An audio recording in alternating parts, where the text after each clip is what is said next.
BJP प्रवक्ता doctor Sudhanshu Trivedi press conference कर रहे हैं। आपको हम सीधे लिए चलते हैं। देश के लिए खतरनाक काम कर रहे हैं और इनका जो आम आदमी पार्टी के साथ पुराना स्थापित संबंध रहा है वो देश के नौनिहालों के मन में किस प्रकार का जहर भर रहे हैं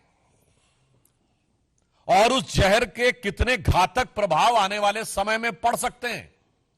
इसलिए हमें इन सारी चीजों का सीधा, स्पष्ट और सपाट जवाब आम आदमी पार्टी से चाहिए कि इस प्रकार की जो घटना हुई उसमें जो लोग संलिप्त हैं उनसे आपका क्या संबंध है और उस प्रकार के लोगों के साथ आपके पूर्व में स्थापित संबंध रहे हैं, आपकी मुख्यमंत्री के परिवार तक से वो लोग संबंधित रहे हैं जिन्होंने इस प्रकार की गतिविधियों का समर्थन किया था। आपने टुकड़े टुकड़े का नारा लगाने वालों की, चूंकि दिल्ली में सरकार थी, तो महीनों तक आपने अदालती कार्रवाई को रोक के रखा था। इसलिए आज सीधा सवाल है, आम आदमी पार्टी का उनसे संबंध प्रतीत होता है और यह जानकारी लगती है कि उनके बीच में ऐसा संबंध है, तो उन्हें आकर इस बारे में स्पष्ट जवाब देना चाहिए। और अगर वो स्पष्ट जवाब नहीं दे रहे हैं तो फिर हमें मानना चाहिए कि संदेह उतना और गहराता है और जिसे कहा जाता है कि मौनम स्वीकृति लक्षणम। आगे मैं अनुरोध करूंगा कि हमारे दिल्ली के प्रदेश अध्यक्ष आदरणीय सचदेवा जी आपको संबोधित करें। धन्यवाद सुधांशु जी। मित्रों, ये संयोग नहीं है।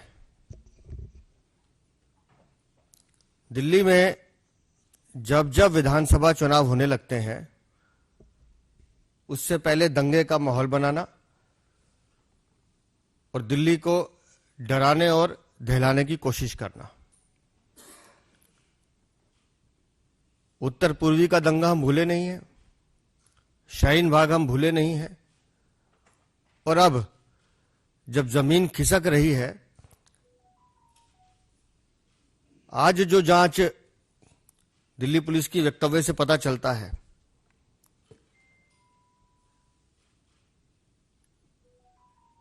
जुवेनाइल को आगे कर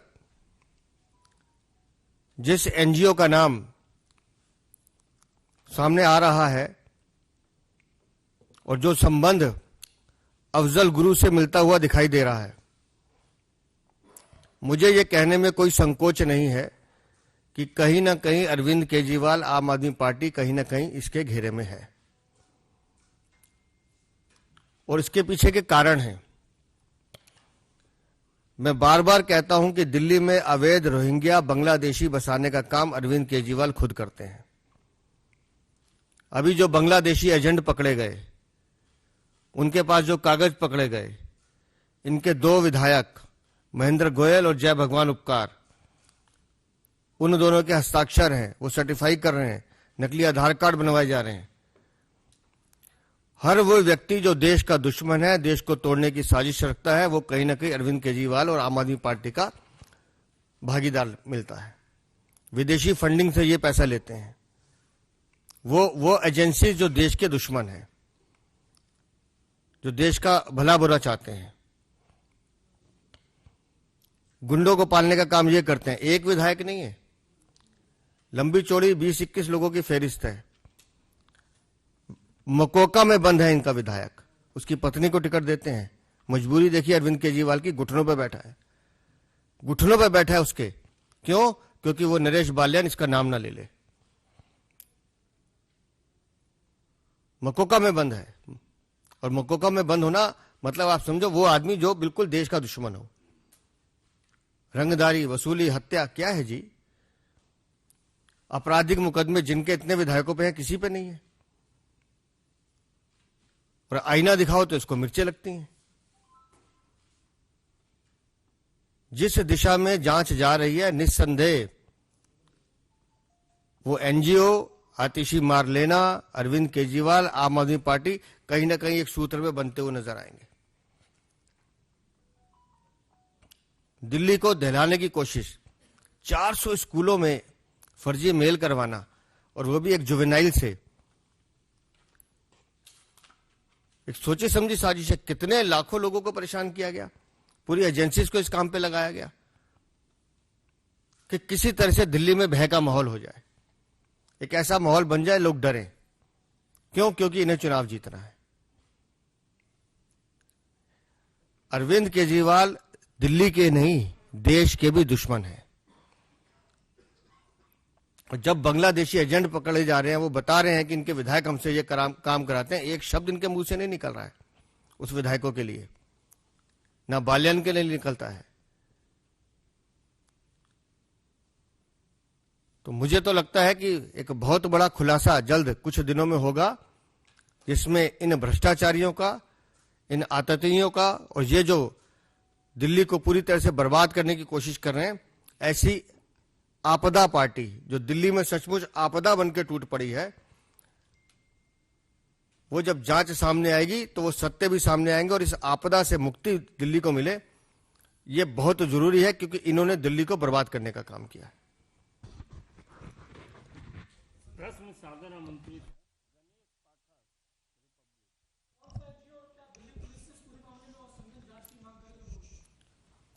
देखिए, पुलिस पूरी तत्परता के साथ और सतर्कता के साथ जांच कर रही है। वो है टेक्निकल और लीगल एस्पेक्ट। आज सवाल मॉरल और पॉलिटिकल है। आम आदमी पार्टी को इसका नैतिक और राजनैतिक जवाब देना चाहिए। जहां तक विधिक यानी कानूनी बात है, तकनीकी पक्ष है, उसके ऊपर जांच एजेंसियां अपना काम कर रही हैं। जैसा अभी सचदेवा जी ने बताया, यह कोई नई बात तो नहीं है। ताहिर हुसैन जो दिल्ली के दंगों का मुख्य आरोपी था, वो आपका विधिवत सभासद था। सोचिए कितनी बड़ी आपदा है ये लोग। मनीष सिसोदिया जी की बाइट अवेलेबल है, शाहीन बाग मेरे दिल में है। जामिया के बाहर जो हुआ था, याद करिए, उसमें जो एक भरकर एक टेम्पो में पत्थर वगैरह आए थे, उसमें अमानतुल्लाह खां का नाम आया था। तो ये कोई नई बात नहीं। और मैं पुनः कह रहा हूं, भारत तेरे टुकड़े होंगे का जो जेएनयू में नारा लगा था फरवरी 2015, उसमें सब यही एनजीओ लॉबी वाले शामिल थे। और वो अफजल की बरसी पर था। आप में से बहुत से लोग भूल गए होंगे कि वो ओकेजन क्या था। और उसकी कार्रवाई कोर्ट में ना होने पाए, महीनों तक फाइल दबा के रखी थी आम आदमी पार्टी की सरकार ने। और जैसा बताया उन्होंने कि उनके विधायक माफियाओं से भी बात करते हुए मिले हैं। और आज और वो भी जानकारी मीडिया में आई है कि बांग्लादेशी घुसपैठियों के बारे में जांच के लिए शायद आज ही उनके विधायक मोहिंदर गोयल जी के से पूछताछ भी की गई है। तो अब यह साफ दर्शा रहा है कि यह दिल्ली की सुरक्षा और व्यवस्था के लिए भी आपदा बनते हुए दिखाई पड़ रहे हैं। यकीन टीवी यकीन जिस तरह से पूरा मामला आप देख रहे हैं, केजरीवाल का भी इसमें हाथ है, तो क्या गिरफ्तारी की मांग करेंगे, एफआईआर की मांग करेंगे आप दिल्ली पुलिस के संबंध में? अभी जो जांच चल रही है, जो चीजें निकल के आ रही है, इसलिए हम उस बच्चे का भी नाम नहीं बता रहे हैं। एक बार तथ्य ऑन रिकॉर्ड आ जाए, मैं फिर निश्चित रूप से कह रहा हूं, अरविंद केजरीवाल, आम आदमी पार्टी और ये जो सारा घटनाक्रम है, ये आपस में जुड़ा हुआ है। बस ये एक लाइन और ऐड करना चाहूंगा। वो पार्टी जो कहती थी आरोप लगते ही इस्तीफा देना चाहिए, ये उस जमाने का वाक्य है ना, जब टोपी पहनी हुई थी। और जब टोपी पहना दी है जनता को, तो उसके बाद आरोप लगने के बाद सफाई तक नहीं देते हैं, आके उल्टा सवाल करते हैं।